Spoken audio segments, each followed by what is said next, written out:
Assalamualaikum warahmatullahi wabarakatuh. Welcome back my YouTube channel Poppy Amalia. Apa kabarnya nih Anda semuanya, kalian semuanya, teman-teman semua, besti-besti nih, semoga dalam keadaan sehat. Kali ini saya harus mengingatkan kalian semua, kesehatan jangan cuma masalah fisik aja ya. Saya tuh nggak berhenti deh ngingetin kalian tuh. Pagi, sore, siang, malam, dan semua konten-konten saya di IG saya, di semua media sosial saya, semuanya bicara mengenai kesehatan mental. Kalian boleh aja ngelakuin hal-hal yang luar biasa, tapi jangan lupa mental kalian juga perlu dijaga. Nggak cuman fisik aja, nggak cuman olahraga doang, tapi kalian juga perlu mendapatkan teknik-teknik untuk bisa ngelola jiwa dan pikiran kalian gitu loh. Perasaan kalian harus dikasih makan juga ya. Nah, ini kasus terjadi nih di Indonesia. Kita selalu berpikir kejadian-kejadian aneh-aneh itu di luar negeri doang deh ya. Nggak mungkin Indonesia mengalami hal yang kayak gini.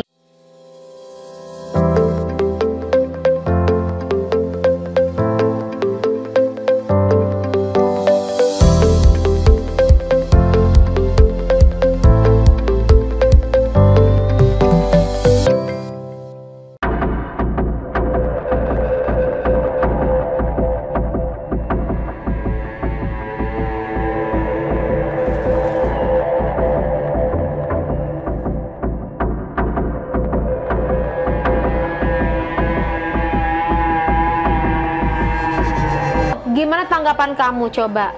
Kalau bisa orang lagi duduk diam-diam tiba-tiba ditusuk. Berarti bener kan? Kalau statement dari Pak Menteri Kesehatan, ada masalah nih masyarakat Indonesia dengan kesehatan mentalnya. Seberapa tangguh sih mental kalian? Itu kayaknya perlu deh kalian ukur ya. Kalian perlu ukur mental kalian itu seperti apa, agar pada saat menghadapi tuntutan dan tekanan kalian tuh nggak mengalami gangguan jiwa. Jadi yang harus dipikirin adalah mentalnya tangguh. Itu yang harus dikuatin. Nah, agar nggak kejadian sebagai berikut ini. Berawal dari chat melalui akun Instagram pelaku kepada korban yang menanyakan keberadaan korban dan dijawab lagi kerja di klinik. Tak lama kemudian, 1 jam, si pelaku datang ke tempat korban bekerja. Dan dari rekaman CCTV terlihat pelaku menghampiri dan menodongkan pisau lipat ke korban.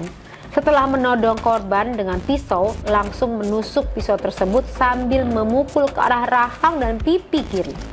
Selanjutnya mencoba menusuk ke bagian arah bawah ketiak kiri korban, hingga korban mengalami luka-luka. Selain pisau lipat, pelaku juga membawa tas senapan di punggungnya. Kejadian itu terjadi pada Sabtu 21 Oktober 2023 pukul 3 waktu setempat. Dari gambaran cerita tersebut ya, ini kenapa sih sampai orang mengalami atau berperilaku tindakan seperti itu, main nusuk orang lain tanpa memikirkan dampak akibatnya, dan kok bisa? Ini kan gak kenal loh. Tiba-tiba ngebunuh orang. Yang kita khawatirin adalah buat masyarakat, ini kan terjadi juga di Indonesia. Bayangin aja kalau kamu lagi jalan tiba-tiba ada orang nusuk kamu, terus kamu gak kenal orangnya, terus kamu berpikir salah saya apa ya? Bisa aja kejadian seperti itu. Makanya kamu harus pelajari mengenai beberapa poin di bawah ini. Menurut DSM-5, gangguan kepribadian antisosial adalah kelainan kondisi psikologis di mana seseorang mengabaikan konsep benar dan salah dalam bertindak di dalam kehidupan sehari-hari. Selain itu, orang yang mengalami gangguan mental ini cenderung tidak peduli dengan perasaan orang lain. Pengidap gangguan kepribadian antisosial adalah seseorang yang dapat suka mencari masalah atau troublemaker dengan sengaja dan membuat orang lain marah atau murka. Tidak hanya itu, seseorang dengan ASPD juga memiliki kecenderungan untuk memanipulasi atau bersikap kasar kepada orang lain. Meskipun telah bertindak kasar kepada orang lain, pengidap ASPD tetap acuh dan tidak merasakan penyesalan. Seseorang dengan gangguan kepribadian ini sering melanggar hukum dan penyalahgunaan obat-obat terlarang atau minuman keras.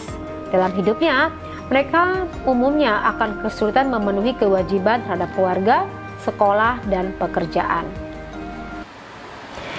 Ciri-ciri antisosial itu apa aja sih? Pertama, sering mengabaikan dan melanggar hak orang lain. Seseorang dengan gangguan kepribadian antisosial tidak memiliki empati atau rasa kasihan pada orang lain. Mereka seringkali melakukan tindakan yang merugikan atau membahayakan orang lain tanpa merasa bersalah atau menyesal. Yang kedua, tidak memiliki empati atau rasa kasihan pada orang lain. Seseorang dengan gangguan kepribadian antisosial tidak mampu memahami atau merasakan perasaan orang lain. Mereka seringkali bersikap kasar, kejam, tidak peduli terhadap penderitaan orang lain. Kemudian tidak mawas diri. Seseorang dengan gangguan kepribadian antisosial tidak mampu menilai perilaku mereka sendiri. Mereka seringkali menyalahkan orang lain atas kesalahan mereka sendiri dan tidak mampu melihat dampak negatif dari perilaku mereka.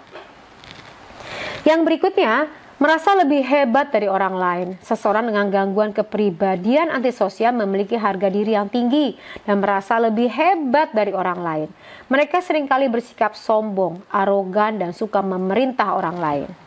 Yang berikutnya, manipulatif. Seseorang dengan gangguan kepribadian antisosial seringkali menggunakan manipulasi untuk mendapatkan apa yang mereka inginkan. Mereka dapat membujuk, mengancam, atau menipu orang lain untuk mendapatkan keuntungan.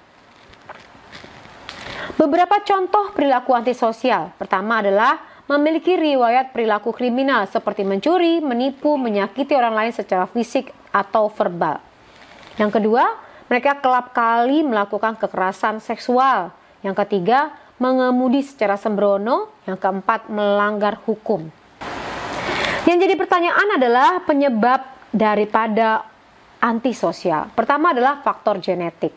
ASPD atau gangguan kepribadian antisosial memiliki komponen genetik yang kuat. Penelitian menunjukkan bahwa orang dengan ASPD lebih cenderung memiliki anggota keluarga dengan gangguan kepribadian lain seperti gangguan kepribadian borderline atau gangguan kepribadian histrionik. Yang kedua adalah faktor lingkungan. Faktor lingkungan juga dapat berperan dalam perkembangan ASPD. Tumbuh di lingkungan yang penuh kekerasan, pengabaian, atau pelecehan dapat meningkatkan resiko seseorang mengalami ASPD. Yang berikutnya adalah pola asuh. Pola asuh yang tidak adekuat dapat berkontribusi pada perkembangan ASPD. Anak-anak yang tidak mendapatkan kasih sayang, perhatian, bimbingan yang memadai dari orang tua, mereka lebih cenderung mengembangkan perilaku antisosial. Dampak antisosial, dampak terhadap diri sendiri, biasanya orangnya punya pengalaman masalah hukum. Orang dengan gangguan kepribadian antisosial ini beresiko menjadi pelaku kriminal seperti pencurian, kekerasan, penipuan, bahkan pembunuhan. Mereka juga punya masalah kesehatan mental. Orang ini mengalami resiko depresi, kecemasan, dan penyalahgunaan obat-obatan. Mereka juga punya masalah hubungan.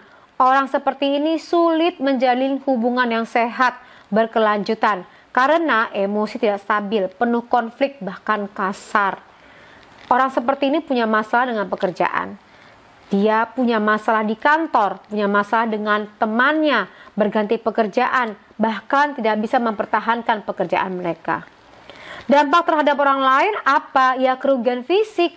Orang seperti ini kerap kali melukai orang lain baik secara fisik maupun verbal.